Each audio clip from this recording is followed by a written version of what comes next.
در زندگی دو چیز مایه پیروزی و سربلندی خواهد بود، یکی دانش، دیگر جوانمردی و خوشا به حال آن نفری که این دو را در خود دارد و هرچی بیشتر تلاش دانستن میکند. درود وقت بخیر به همتون تماشابینان عزتمند، کلی دوستداران شو برنامه‌های ذهنی. اینک باز از میان روزها سپری شد و ما شما قرار داریم در نشر نوی برنامه اینتלקטואلی میزان خیرات. در برنامه‌ای که البته یک شما امکان داره طولی چند فرصت دانش و مهارت خویش رو یکجا با بچه‌هایی که البته در این منبر یکجا میآیند بسنجید.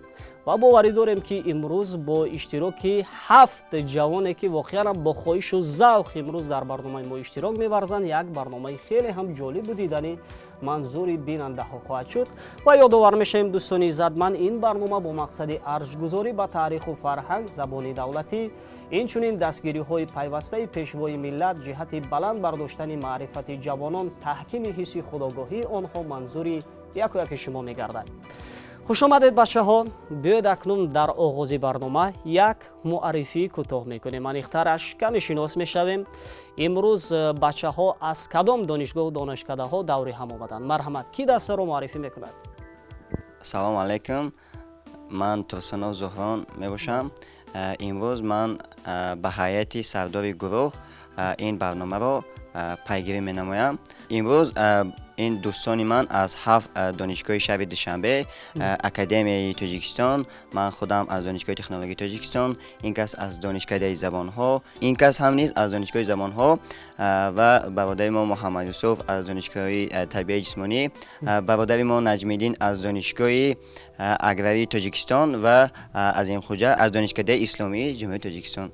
بسیار خوب. امروز چون جوانان از دانشگاه و دانشکده های مختلف دوره هم آمدند، فکر میکنم که آنها با یک مهارت بلند معرفیگری دانشگاه خود میشوند و آن همین رقابت در همین میدان یک رقابت خیلی هم آموزنده خواهد بود. برای همه شما ما برای موفقیت خواهان هستیم. اگر شرط های برنامه برای شما معلوم باشد، پس ما دوره اولی شو برنامه اینتלקטואلی میزان خیرات رو آغاز میکنیم.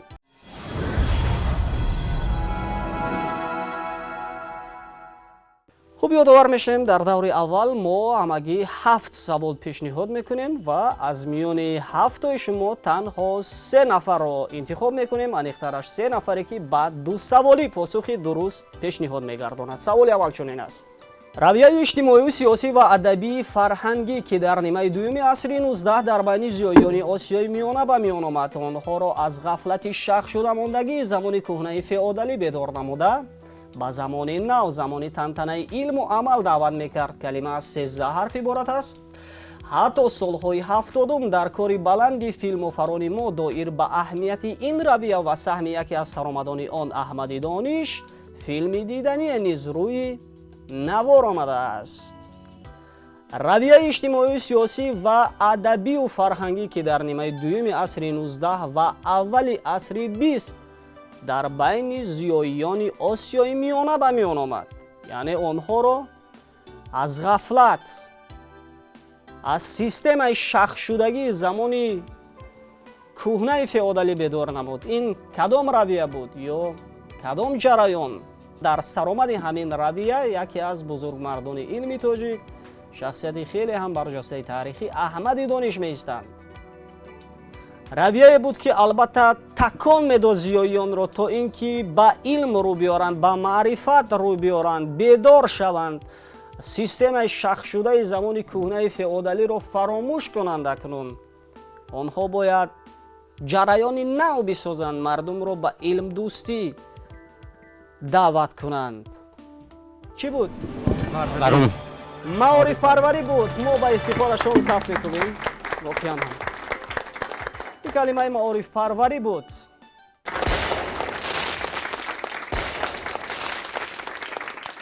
نشان دهنده جهان، عکس کننده جهان، جام جمشید که گویا چون آینه همه حادثه های عالم را در خود منعکس میکرده است. کلمه از 10 حرف عبارت است. نام یکی از تلویزیون های وطن امان: جهان نما. جهان نما، جام جهان نما، ضمیر منیر دوست، اظهار احتیاج خود آنجا چی حاجت است؟ به افتخارشون کف میکوبیم. واقعا هم این کلمه جهان نما بود.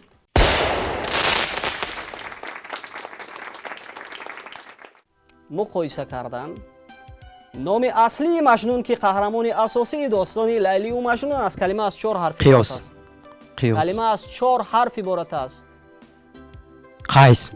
قیس. مجنون روح لیلی چون قیس بنی آمیر، فرهاد لبی شیرین چون خسروی پرویزم. با افتخارشون کف میکنیم. واقعا این کلمه قیس بود. سوال نوبتی. باغ مصفا منزل راحت افزا کشور آبادان کلمه از 4 حرف عبارت است. نام باغ افسانوی که گویا شداد نام پادشاه در یمن ساخته بوده است که ارتفاع دیوارش 300 گز بوده است. نام این باغ در کتاب قرآن مجید نیز آمده است و نام یکی از باغ‌ها در پایتخت مملکت. عجم. باغ عجم. باغ عجم گفتن. متاسفانه. فردوسی. باغی فردوسی. ایرم گفتن. زمین گشت پرسبز و آب و نم شد آراسته همچو باغی ایرم. ولی آخیر این کلمه ایرم بود.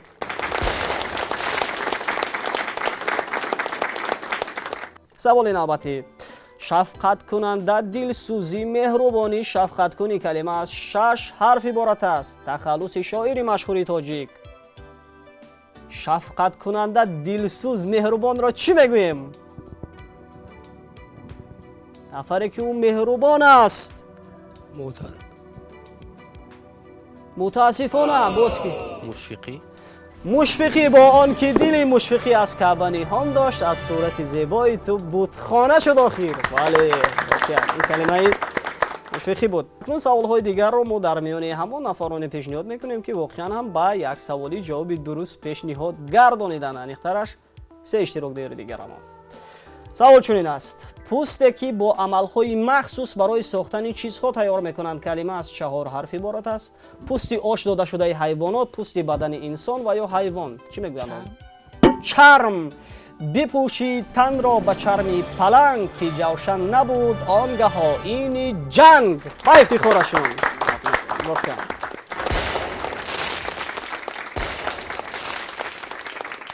پایتخت آستریا و همزمان یکی از 9 زمین‌های فئودالی آستریا کلمه از 4 حرف عبارت است. رگی که خون را از عضو و بافته‌ها به دل انتقال می‌دهد. شما نمی‌توانید نفرانی که با یک سوالی جواب درست پیشنهاد گردانیدند. شما الکی برآمدید. شما نیست و وینا گفتن. با افتخارشون کف می‌کنیم. اکنون سوالی دیگر پیشنهاد می‌شود. یکی از سازهای تاریکی دسته دراز و کاسه خور دارد کلمه از 6 حرف عبارت است. آن را چی میگوییم؟ دسته دراز دارد و کاسه خور دارد. اگر شما دقت داده باشید. تنبور. تنبور گفتن. تنبوری پر ز خاتم بابا از آن من و نغمه های ترن ترنا از آن تو. با افتخارشون کف میکنیم. بله.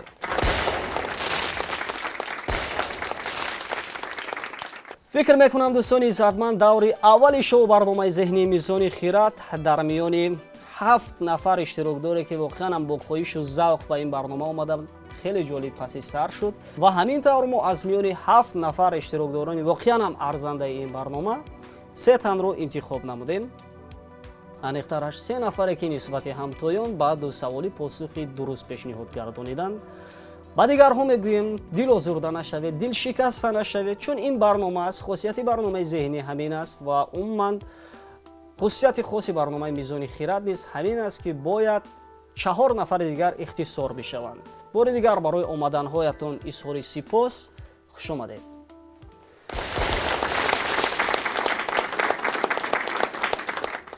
دوستان عزتمند شما ادامه برنامه میزان خیرات را تماشا دارید و همین طور ما آمدیم با دور دومی برنامه‌مان و انیخترش از میان 7 تن اشتراکداران خیلی هم ارزنده این برنامه 3 تن را انتخاب نمودیم و تا اون که ما با بچه ها شناس شویم سوال اولی بازی با بیننده ها را پیشنهاد میکنیم. سوال چنین است. روزه نام کوه در ماوراء النهر که گویا مقنع ماهی مصنوعی خود را از آنجا بیرون می آورده است کلمه از 4 حرف عبارت است.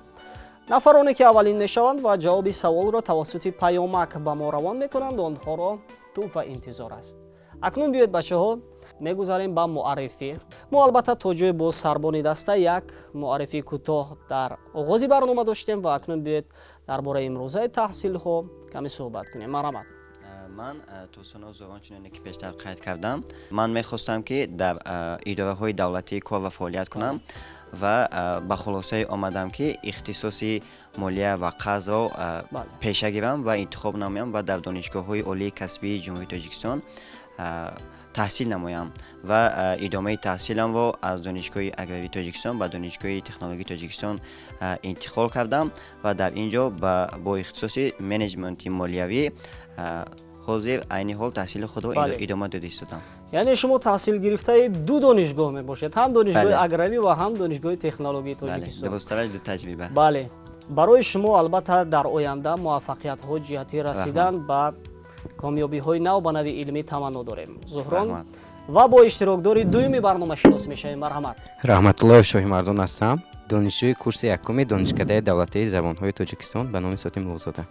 бале, беҳтарин Шоҳимардон. фикр мекунам имрӯз ҳақиқати ҳол аст ки бояд ҳар як ҷавони тоҷик албатта донандаи забонҳои хориҷӣ бошад дар баробари забони давлатӣ. бале, ман аз хурди хеле орзу доштам ки забонҳои хориҷиро омӯзам ва айни ҳол дар филологияи рус таҳсил дорам, дар факултети филологияи рус. бале, барои шумо муваффақият хоҳон ҳастем албатта Шоҳимардон ва бо иштирокдори сеюми барнома шинос мешавем. банда Наҷмиддин Борхонов мебошам, донишҷӯи бахши дуи донишгоҳи аграрии ҷумҳурии Тоҷикистон ба номи Шириншоҳ Шоҳ Тимур мебошад. факултети агрономиро ҳоло хонда истодам, таҳсил менамоям дар факултети агрономӣ. беҳтарин Наҷмиддин, яъне хоҳишу завқи шумо чӣ буд набуд ё тавсияи наздикон буд ки бевосита дар донишгоҳи аграрии Тоҷикистон таҳсили илм кунед? ман ки худ аз хурдӣ доир ба кишоварзиву истеҳсолот шавқи беандоза доштам ва боз маҳз хоҳиши волидам сабаб шуд ки ман ба ин донишгоҳ гузаштам ва ифтихор аз он дорам ки донишҷӯи ҳамин донишгоҳ мебошам ва бо баҳои хубу аъло ин донишгоҳро таҳсил менамоям. барои шумо муваффақият хоҳон ҳастем аниқтараш ба ҳар се иштирокдорамон, ҳам ба Наҷмиддин, ҳам ба Шоҳимардон ва ҳам ба Зуҳрон, яъне дар миёни ин се ҷавон писар.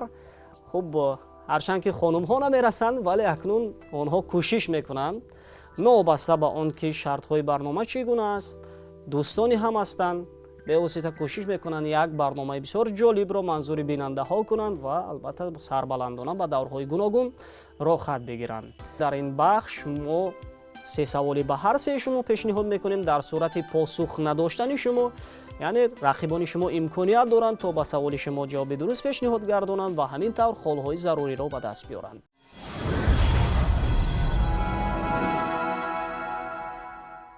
саволи аввалро мо аз кӣ оғоз кунем? аз Шоҳимардон, аз Зуҳрон ва ё аз Наҷмиддин? از زهران آغاز کنیم. بزرگترین همان شخص است. بله. خوب، سوال اول اکنون پیشنهاد می شود با زهران. ظرف کلون خمانند که در آن غله یا آرد می دارند. کلمه از 5 حرف عبارت است. قوطی زنبوری عسل. شما من قوطی زنبوری عسل رو دیدید زهران؟ بله دیدم. بله دیدید ها؟ تصور دارم. بله. همین ظرف کلان خماننده بوده است که در آن غله یا آرد را نگاه می داشتند و همزمان نام قوطی زنبور عسل بوده است. یعنی قوطی زنبور عسل را ما باز چی میگوییم؟ من کمی فکر کنم. البته برای فکر کردن شما 10 ثانیه وقت در اختیار دارید. وقت رفت.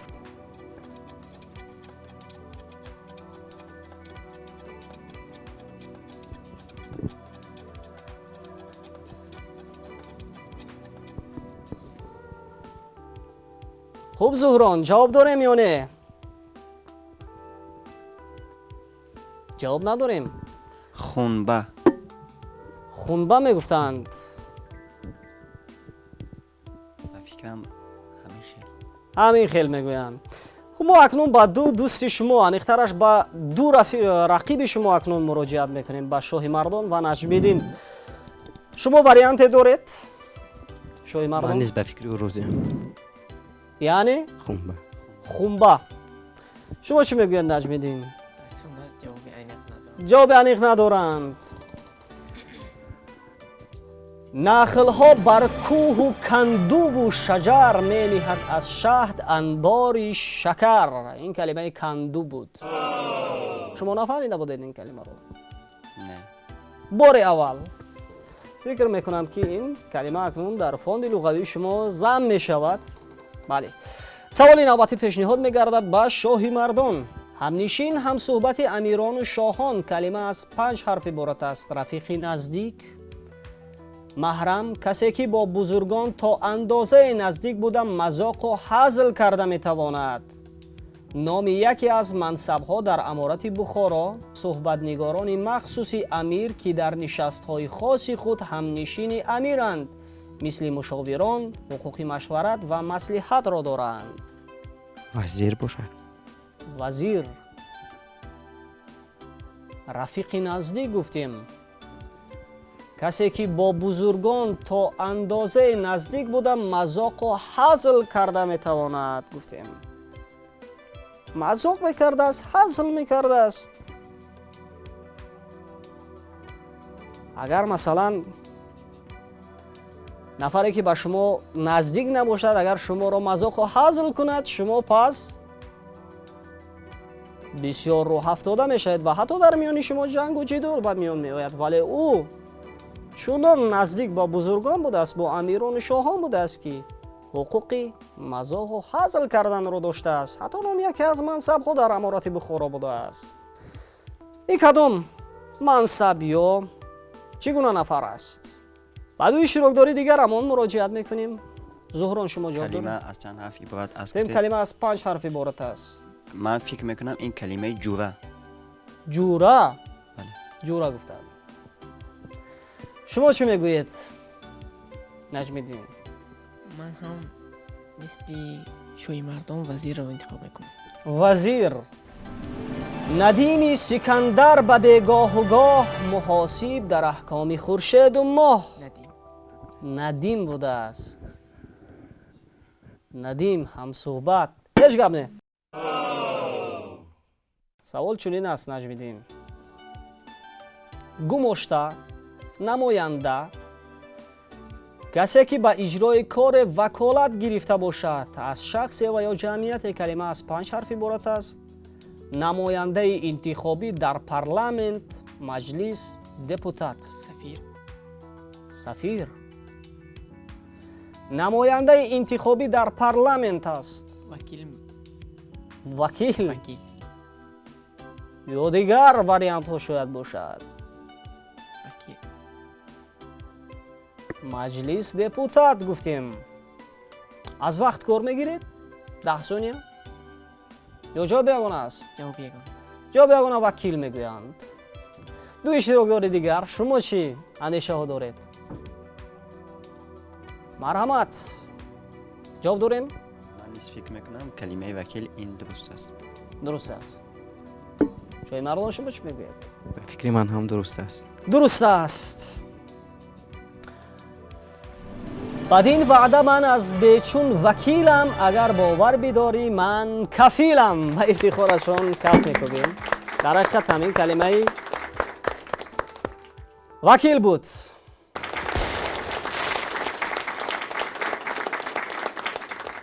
اکنون ما باز برمیگردیم به اشتراکدار اولی برنامه‌مون، به زهران. در معدن شناسی فلزی نسبتا نرمی خیلی وزنین خاکستران که برای ساختن ساچمه، تیر، حرف‌های مطبعه و غیره به کار می رود. کلمه از 8 حرف یا 4 حرف عبارت است. آن را چی میگویم؟ شما اگر هم واریانتی 8 حرفه و یا 4 حرفه را گوید اینجا ما قبول میکنیم. پرو. پرو گفتند اینجا. اینجا بگونه از قبول کنیم. از وقت کار نمیگیرید دیگر. بله کار میگیرم. 10 ثانیه وقت در اختیار دارید. وقت رفت.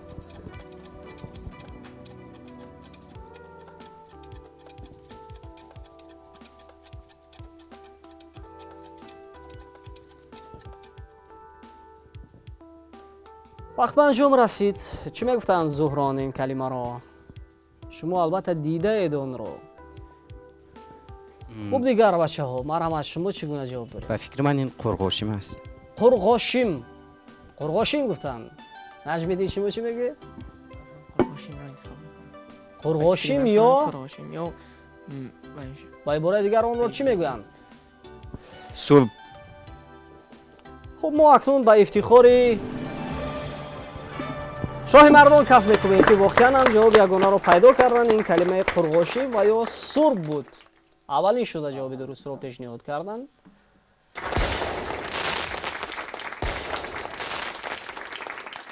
саволи навбатӣ акнун пешниҳод мегардад ба иштирокдори дуюми барномаамон, ба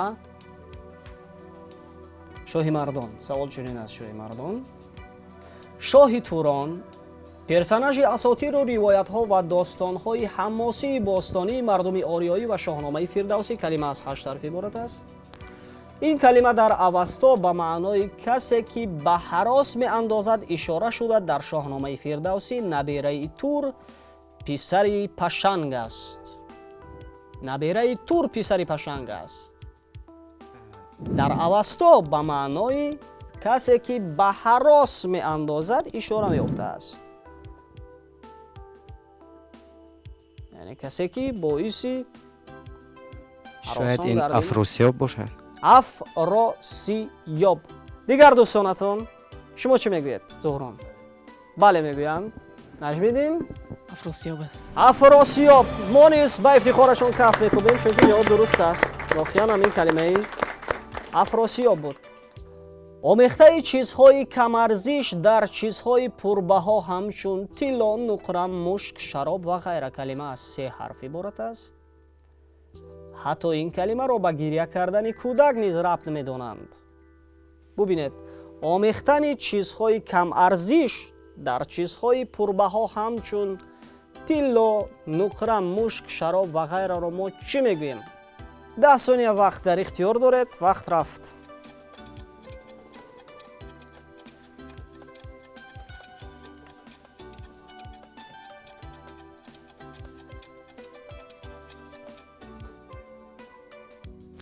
вақт ба анҷом расид. чӣ мегуфтанд онро? Тарс бошад. тарс 4 ҳарф нашуд, аз 3 ҳарф иборат аст. кӯдак вақте гирья мекунад ӯ чӣ мекунад? ғаш. инҷо рақиби шумо ғаш гуфтанд. хуш буд гар маҳаки таҷриба ояд ба миён, то сияҳрӯй шавад ҳар ки дар ӯ ғаш дорад. мо ба ифтихори шоҳи мардон каф мекунем. воқеан чун ҷавобро пайдо карданд.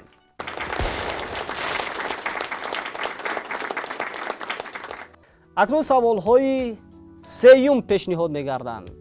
нотавон, заиф, сус, дармонда, бечора, оҷиз, хору зор, мағлуб, шикастхӯрда калима аз 5 ҳарф иборат аст. онро чӣ мегӯем? Зуҳрон.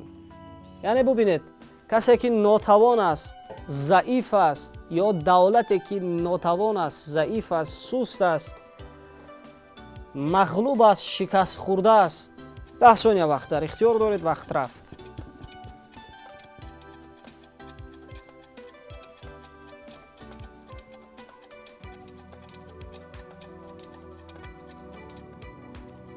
вақт ба анҷом расид.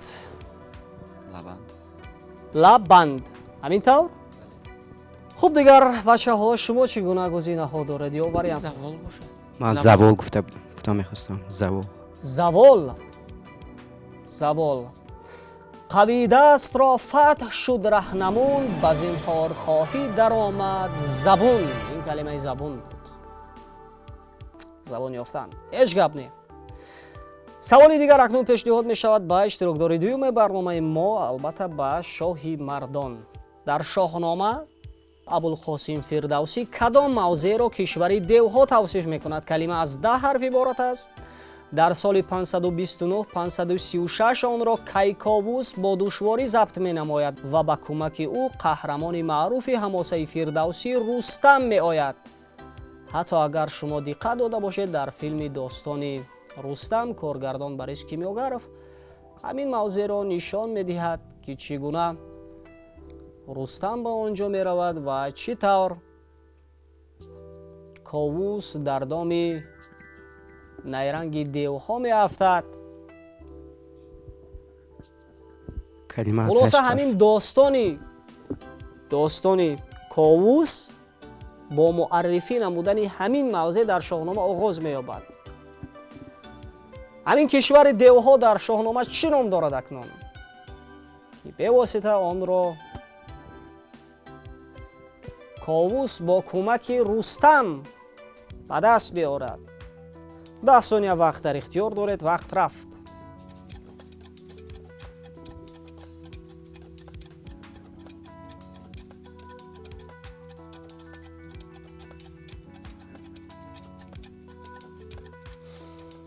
вақт ба анҷом расид.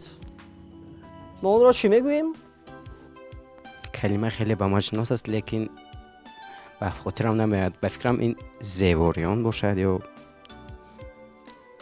албатта наздик омада истодаед. бале, ми варианти ман зевориён буд. зевориён гуфтам. наҷмиддин ва девдара чил духтарон гуфтам. мутаассифона ин на чил духтарон, на девдара, балки мозандарон буд.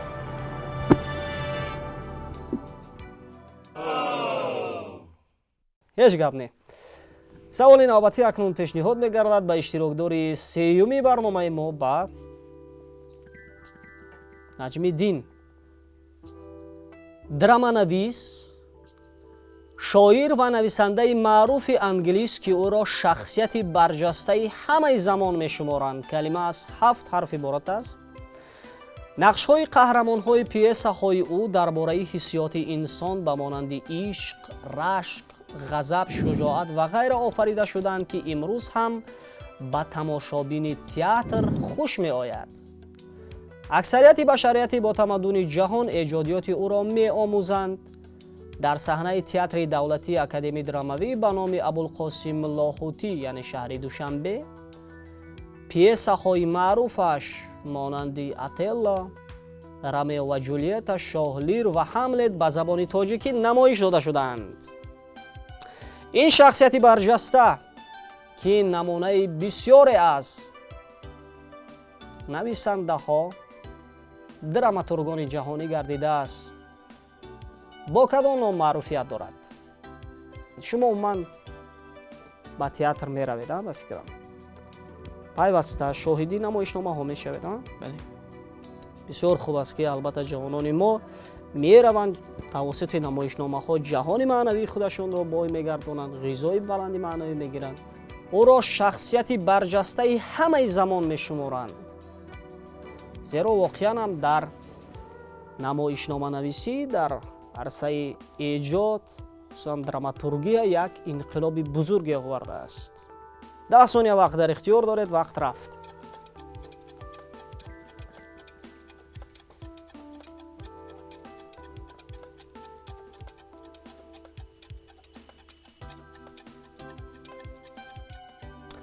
вақт ба анҷом расид. онро мо чӣ мегӯем? ё ин нафар чӣ ном дошт? мутаассифона ҷавоби аниқ надорам. мутаассифона ҷавоби аниқ надоранд. ду иштирок дорем. мо марамад ман ин шекспир аст. шекспир, Уильям Шекспир. мо ба ифтихорашон каф мекунем. дар ҳақиқат тамошобинони иzzатманд, чӣ гунае ки шоҳид будед, даври дуюми шоу барномаи интеллектуалии мизони хират низ албатта бо сарбаландӣ албатта паси сар шуд ва се иштирокдори мо тавонистанд бо кунҷкобии худ, бо қобилияти худ, бо он донишу маҳорате ки доштанд, сари саволҳо, андешаҳои худро пешниҳод кунанд ва умуман як бозии хубу ҷолибро манзури шумо гардонанд ва ҳамин тавр бо бартарии бисёр комил, яъне бо посух гардонидан ба 4 савол шоҳи мардон иштирокдори ягона, яъне ба даври сеюми барномаро хат гирифтанд. ҳам ба наҷмиддин ва ҳам ба зуҳрон ҷиҳати иштироки фаъолона дар шоу барномаи интеллектуалии мизони хират ҳисори сипос мекунем ва аз ҷониби раёсати кор бо ҷавонон ва варзиши шаҳри Душанбе ба шумо сипосномаҳо, инчунин медалҳои ифтихорӣ ва бо дастгирии муассисаи давлатии телевизиони синамо ба шумо китобҳои хонданӣ, китобҳое ки дар худ масъалаҳои гуногуни фарҳангиро баррасӣ мекунанд, тақдим мегардад ва фикр мекунем ки шумо ин китобҳоро бо шавқу завқи бисёр комил мутолиа мекунед ва ҷаҳони маънавии худро бой мегардонед.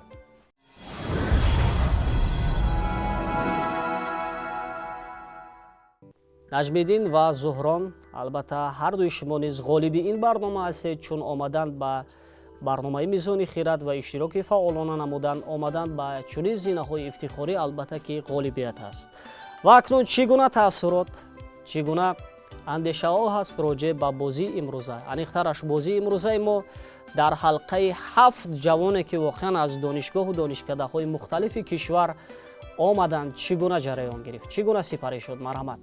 беҳтарин барнома буд ва дар ин барнома мо боз зеҳни луғавии худро васеъ намудем ва чизҳое ки ҷавобашро намедонистем, маҳз бо тавассути ҳамин барнома мо ҷавоби худро пайдо намудем. мо тамоми иштирокдорон сипосгузории худро аввалан ба кормандони телевизиони синемо яъне ташаккури худро мерасонем ва ба бахши кор бо ҷавонон ва раёсати шаҳри душанбе низ сипосгузории амиқи худро мерасонем ки чунин барномаҳоро барои мо ташкил намуданду барои мо ҷавонон роҳҳои боз васеътарро пешниҳод намуданд ки мо дар оянда боз ҳам барои пешрафти ватани худ, пешрафти давлати худ саҳми арзанда гузошта бошем. беҳтарин наҷмиддин, ва боварӣ дорем ки омадани шумо албатта аввалину охирин нахоҳад буд, зеро шумо яке аз иштирокдорони хеле фаъоли ин барнома будед ва албатта тавонистед ба як савол дар даври дуюми барнома посухи дуруст пешниҳод гардонед ва ин ҳама ғолибият албатта имкон медиҳад ки шумо боз биёед бо ҳалқаи дӯстонатон, бо доираи васеъи ҷавонон аз донишгоҳи аграрии Тоҷикистон ва дар ҳамин минбар боз як бозии хубу ҷолиб пешниҳод бале, ман ҳамин нақшаро ҳам кашидам ки бо донишҷӯёни донишгоҳи худам ба ин барномаомда иштирок намоям ва боз ҳам ба муваффақиятҳо ноил гардам. албатта. хуб, зуҳрон чӣ мегӯянд? Марҳамат. ман гуфтанӣ ҳастам ки бозӣ бениҳоят низ бозии ҷолиб буд, барои ман писанд омад ва ман аз шикаст хӯрдан ба даври аввали бозӣ роҳ афтода нестам ва ҳаракат кӯшиш мекунам ки дар давраҳои минбаъда низ ба давраи асосии бозӣ гузарам ва ҷои аввалро ба даст биёрам. хеле ҳам бозии ҷолиб ва ҷаззоб буд, махсусан барои пешрафти ақлонӣ, рӯҳӣ, равонӣ кардани ҷавонҳо ин бозӣ бениҳоят ҳам саҳми арзандаи худро мегузорад ва ман тавсия медиҳам ба дигар ҷавонҳое ки имрӯз дар донишгоҳу дар донишкадаҳои ҷумҳурӣ таҳсил менамоянд ва дониши худро сайқал медиҳанд ва биёянду дар инҷо донишҳои худро бисанҷанд. барои дониши инсонро санҷидан инҷо низ як майдони хубе ҳаст. бале, чунон ки инҷо зуҳрон ва наҷмиддин иқрор шуданд, воқеан майдони мизони хират ҷои ба ҳам омадани беҳтарин ҷавонон ҳастанд, яъне ҷавононе ки дар дил хоҳиш доранд, завқ доранд, кӯшиши санҷидани донишу маҳорати хешро доранд ва фикр мекунем ки пушти оинаи нигӯн бисёре аз ҷавононе ҳастанд ки дар дил хоҳиши иштирок дар ин барномаро доранд. Пас биёед ва дар ин барнома ҳузури рангин намоед. барои ду иштирокдори фаъоламон изҳори сипос мекунем. акнун метавонед бо сарбаландӣ барномаро тарк кунед. хушомадед. тамошобинони иzzатманд, мо оҳиста оҳиста расидем ба бахши сеюми барномаамон, аниқтараш ба давре ки воқеан як иштирокчӣ акнун метавонад ба 4 саволи барнома бо ҳузури худ агар посухи дуруст пешниҳод гардонад, пас сазовори ана ҳамин ҷом мешавад, ҷоме ки то ба имрӯз онро касе ба даст наовардааст ва ҳамин тавр омаданд ба чунин зинаи ифтихорӣ Шоҳи Мардон Раҳматуллоев, донишҷӯи бахши аввали факултаи филологияи руси донишкадаи давлатии забонҳои Тоҷикистон ба номи устод Сотим Улуғзода. ва чунон ки болотар зикр кардем, мо дар ин бахш албатта фақат ба шумо 4 савол пешниҳод мекунем. саросима нашавед Шоҳи Мардон. ва пеш аз он ки мо саволҳоро ба Шоҳи Мардон пешниҳод гардонем, саволи дигари бозӣ бо бинандаҳоро инҷо манзур мекунем. савол чунин аст, дӯстони азиз: овоз ё бонгу фарёде ки дар ҳолати хушӣ, айшу ишрат ва кайфу сафо бароварда мешавад, калима аз 5 ҳарф иборат аст. бозам мегӯем, нафароне ки аввалин мешаванд ва ҷавоби саволро тавассути паёмак ба мо равон мекунанд, онҳоро тӯҳфа интизор аст. хуб шоҳи мардон, агар шумо омода бошед, пас саволи аввал пешниҳод мегардад. бале омодаам. бале. илме ки таркиби организмҳои зинда, тарзи дар онҳо ҳосил шудан ва аҳамияти биологию физиологии моддаҳои кимиёиро меомӯзад. калима аз 8 ҳарф иборат аст ва 2 тарзи баён дорад. онро шартан ба микробҳо, рӯстанӣ, ҳайвонот ва одам ҷудо мекунанд. шояд ин анатомия бошад. анатомия таркиби организмҳои зинда, тарзи дар онҳо ҳосил шудан ва аҳамияти биологию физиологии моддаҳои кимиёиро меомӯзад. онро шартан ба микробҳо, рӯстанӣ, ҳайвонот ва одам ҷудо мекунанд. аз вақт кор мегиред ё ҷавоби ягона? анатомия. вақт кор мегирам. 10 сония вақт дар ихтиёр доред. вақт рафт.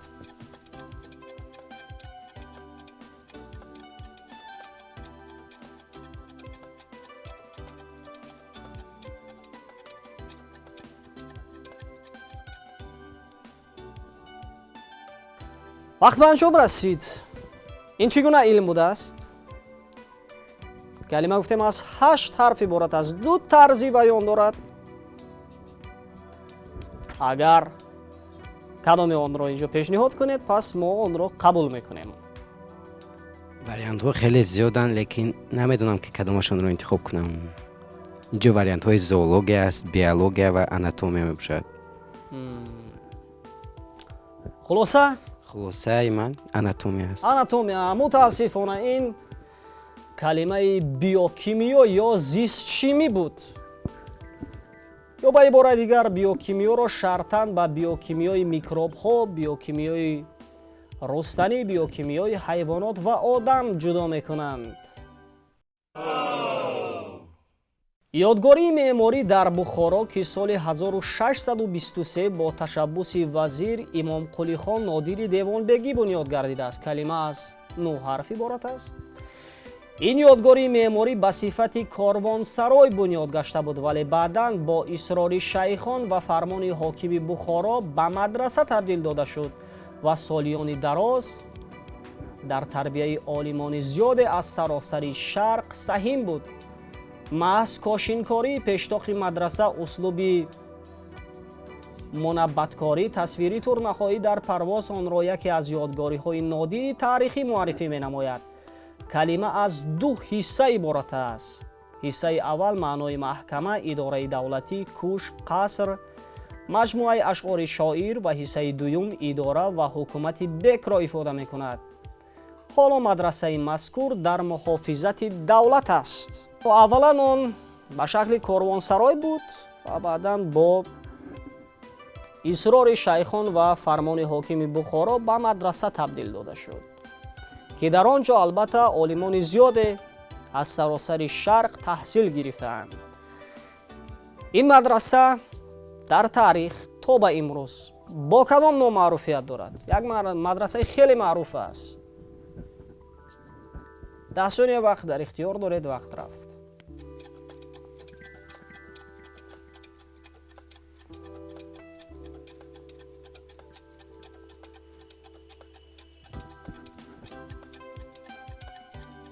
вақт ба анҷом расид. фақат як вариант ба фикрам меояд, ин шояд регистон бошад. регистон, яъне шумо регистони Самарқандро дар назар доред. дар регистони Самарқанд албатта мадрасаҳо сохта шуданд. бале ин мадраса дар Бухоро аст. мо гуфтем ёдгории меъморӣ дар Бухоро аст. ҷавоби ягона чӣ аст? инро дар фанни таърих хонда будам, лекин кимчихел аз хотирам баромад. хулоса ҷавоб нест. ҳамин тавр мутаассифона ин калимаи Девонбегӣ буд, чун бо саҳми вазир Имомқулихон Нодири Девонбегӣ сохта шуда бошад, пас ин мадраса номи Девонбегиро мегирад. охир ҳеҷ гап не. саволи сеюм пешниҳод мегардад. ҳодисаи табиат ки дар натиҷаи бархӯрдани зарядҳои мусбату манфии абрҳо бо дурахшиш ва таркиши босуръату пурқувват дар фазои замин ба амал меояд. калима аз 4 ҳарф иборат аст. маҷозан равшанӣ, нур, дурахш, ҷилоро мегӯянд. шояд раъд бошад. رعد بله یا اینکه برق برق یا اینکه رعد یا اینکه برق درخش برق برق تون در میان دشت همه باد بردمد برق از میان ابر همه برکشد خزیب ما با افتخارشون کف میکنیم واقعا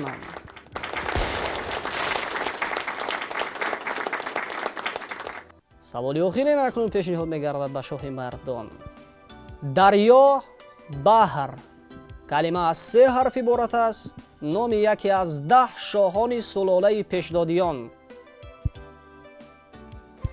شاهان پیشدادی رو به خاطر بیارید شاهان پیشدادی کیها بودند جمشید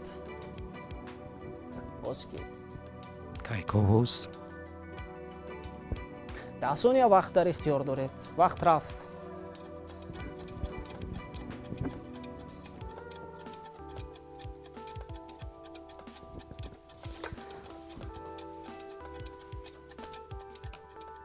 تنها یک وریانت دارم شاید رود باشد رود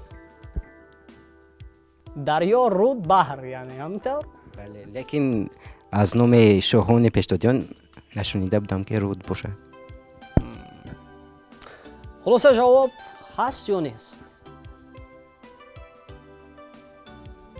تنها همین یک وریانت دارم رود رود متاسفانه این کلمه زو بود زوی تحماس میگویند پادشاه فهمیده بودید بله فهمیده بودم متاسفانه به خاطر نآمد هیچ گپ نه ولی امروز شما یک بازی خیلی ارزنده داشتید در برنامه در رقیبی 7 نفر واقعا یکی از اشتراکداران خیلی هم فعال برنامه ما بودید پاسخهای درست پیشنهاد گردانید و ما این غالبیت را یکجا با بیننده های عزیز به شما مبارک میگوییم بله تشکر زیاد خوب اکنون شاهی مردان من میخواستم از تأثیراتتان از اشتراکتان از دایره اون دوستان رقیبانی که امروز با شما آمدند و در این برنامه فکر میکنم یک بازی خوب هم داشتند چگونه اندیشه ها است مرحمت میخواستم اندیشه هایتان رو بیان کنید برنامه خیلی جالب است من پیشتر همین برنامه میزان خرد رو توسط تلویزیون تماشا میکردم و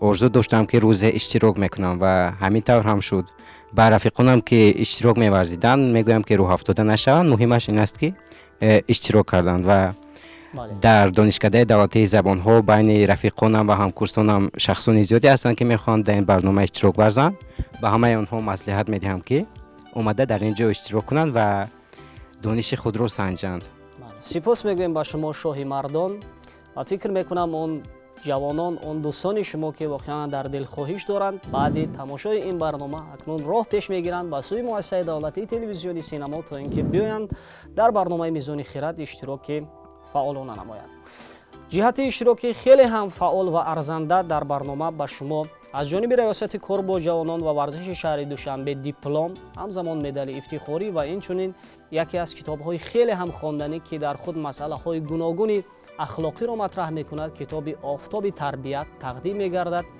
و فکر میکنیم که شما این کتاب را با شوق و ذوق بسیار بلند مطالعه میکنید بله